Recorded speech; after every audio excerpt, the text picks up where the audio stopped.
Reddit users share the creepiest and most unexplained thing that's happened to them that they still think about to this day.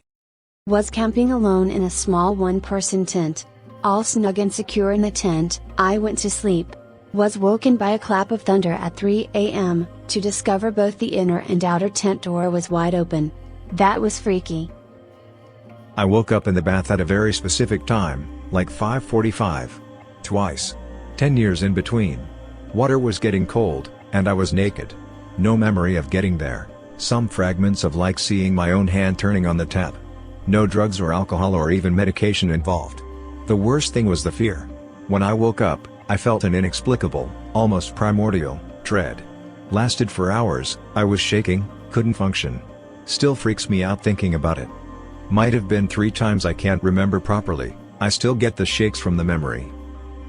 I fell asleep on the couch and got up in the middle of the night to go to the bathroom. Once I got there I realized I didn't have to go. I headed towards the bedroom but decided to turn around and go back downstairs to the couch. When I got there I saw my body still asleep curled up on the sofa. I don't remember what happened after, and I know it had to have just been a dream. But, it still freaks me out to this day to think about it. I once woke up in a tent in the middle of the night while camping in the Upper Peninsula with my friends. I heard this dude shouting and screaming about a bear, telling it to screw off and stuff. Naturally I woke my buddy up and told him what was up and he said he could hear it too. We got out of our tent and searched for almost an hour around the campsite and found nothing, then proceeded to find a Red Wings hat that was neither of ours. We took watch turns the rest of the night. And I'm pretty sure he still has the hat to this day. Right after quarantine started I got a package in the mail. It was addressed to my name and my address and contained one pink starburst and nothing else. To this day, I have no idea who sent it or why. The return address was a vacant office space across the country.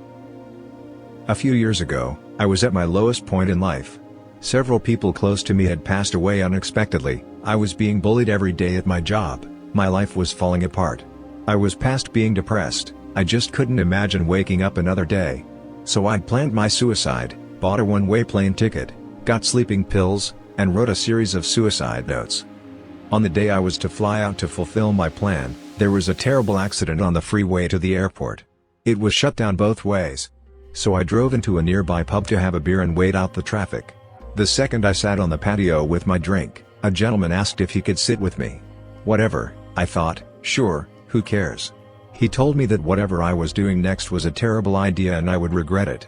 I thought, who is this random guy? But I listened. He said that he sensed I was in pain, but that I had an incredible life ahead of me, and that this was not the way my story was supposed to end.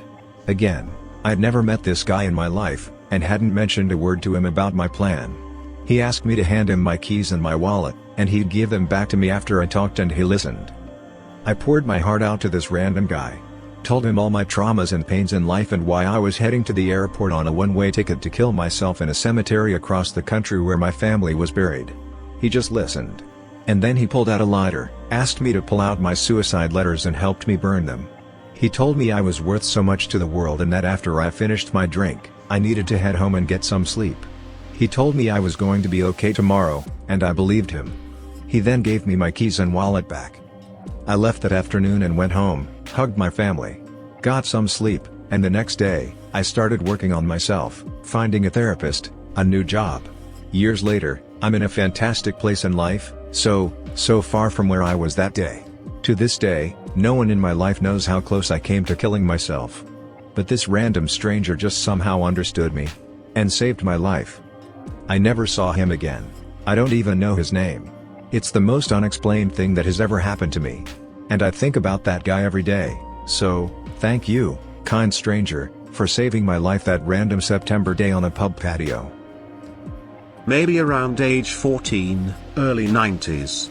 We were traveling from TX up to Tacoma, Washington. We were about out of money, almost out of gas, no food, stuck in Chico, California. I sat in the car while Mom took my younger sisters to the restroom at a gas station.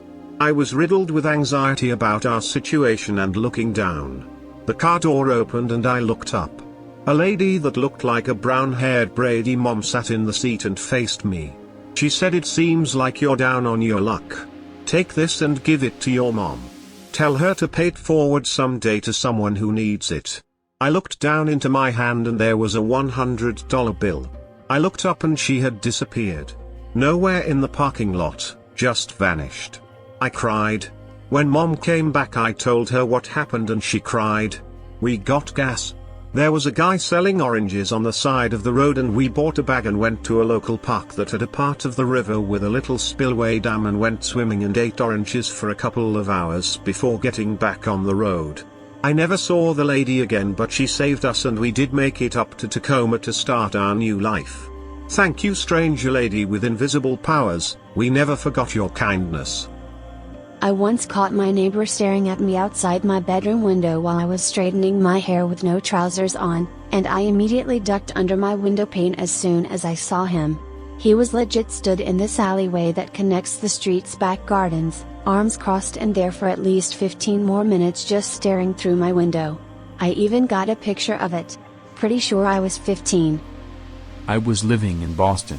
I woke up at 3 a.m. or so by my cat jumping up on my bed and curling in between my calf muscles and going to sleep. My cat would do this every night since I was 5 years old. That was his spot. It was something I was very familiar with. Thing is, my cat was living with my parents on the West Coast. So I couldn't understand what the hell I just felt. But I knew it was my cat. I just figured I was dreaming. Got a call from my parents the following morning that my cat died around midnight the previous night.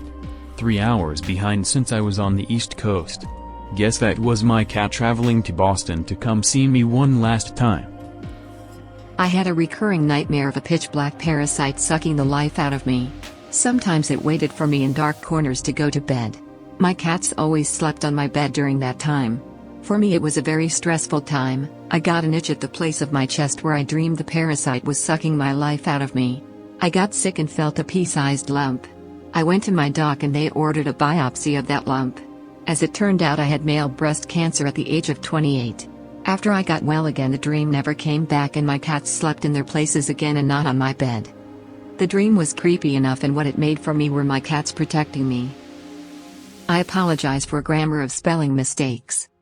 There was a kid in another class at my school in 6th grade that was genius. I don't mean like, oh he's really smart cause doesn't need to do the homework and still gets a 100s. Like he was doing advanced calculus with a local college professor after school. This kid was smarter than everyone. So one day our computer system for the entire school goes down. I was in a poor area at the time so this was normal. This has occurred many times so normally it would affect us cause we barely used laptops and such.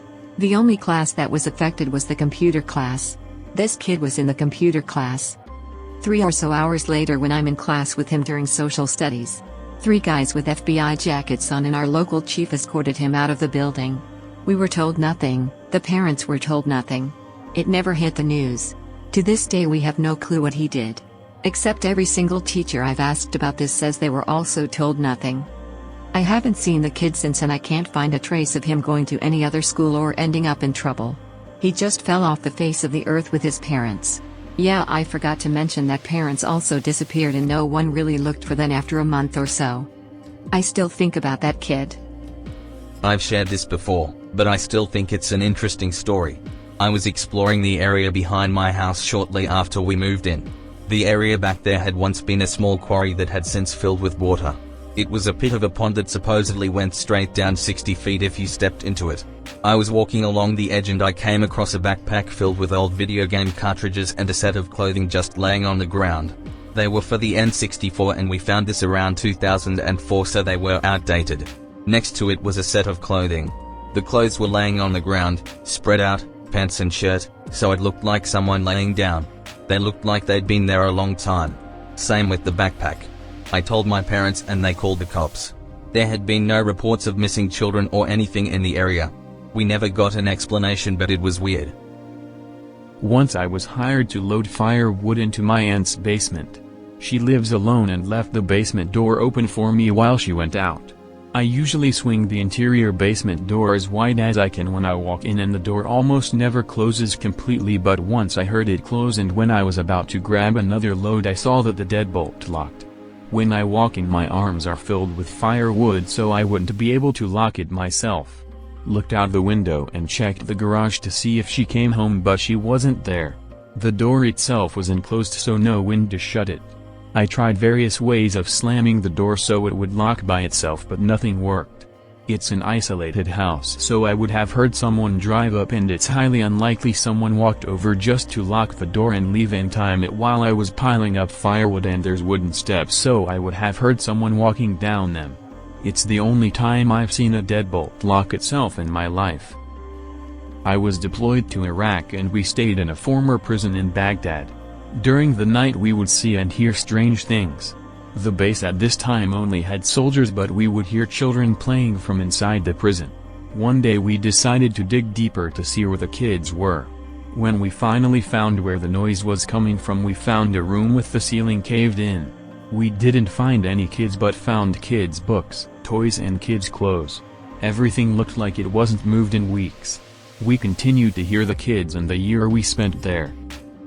Just a normal Saturday night, I was watching TV home alone with my 2 dogs, when I heard a banging sound coming from the basement. Legit sounded like somebody was just banging something on the appliances we had down there. Now there is no access into the basement from down there, only through the upstairs rooms that I was in, and knew nobody could have come in and got past me. So with this knowledge I was not as scared as you may think, more curious as to what the heck the noise was. One of the 2 dogs, who is a meathead and wants to fight everybody, also heard the noise and was now bolting down into the basement to investigate. I get down and see that it is my other dog, banging his head into our dryer and chest freezer, which are next to each other. My meathead dog just stood there watching, confused. So I approach my other dog and calm him down, and we all go back upstairs. Now this freaked the heck out of me and upset me, as it seems such very strange behavior for my dog to do. Fast forward only 30 minutes or so, the banging starts again. I instantly look over to my dog, but he is lying down, but now also aware of the noise downstairs.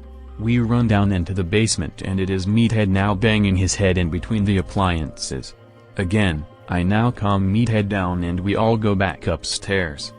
Nothing has ever happened again since that night, 3 years now, so that ruled out brain tumors, which is what I read online about why maybe dogs bang their heads, but 2 dogs, suddenly on the same night, and it only affecting one of them at any given time.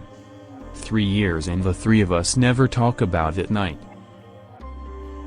Please subscribe to Reddit Ramblings for more of the best Reddit stories.